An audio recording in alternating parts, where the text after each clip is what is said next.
Dako na. Tangki. Pag buta tubig.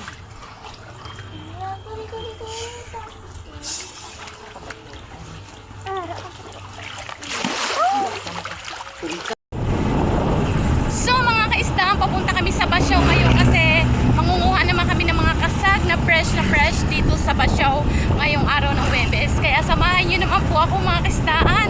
Ayan po yung mga cheese nating wala pa laman, pero mamaya is magkakaroon din yan laman para itinda natin dito sa ating magigigpis mamayang hapon. Kaya kaninang umaga wala tayong isda, naghanap tayo para maitinda tayong isda, pero mamaya pero pupunta pa rin kami ngayon sa Basyaw para makakuha ng mga kasag, pitik-pitik at sari-saring isda na ititinda natin dito sa ating magigigpis. Ngayong araw po ng Huwebes ng good afternoon sa inyo tanandiyan.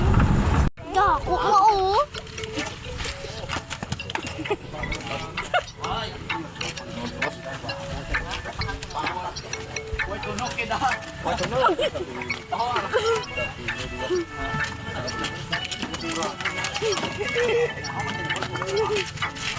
Pupuk ka ba lang ulo?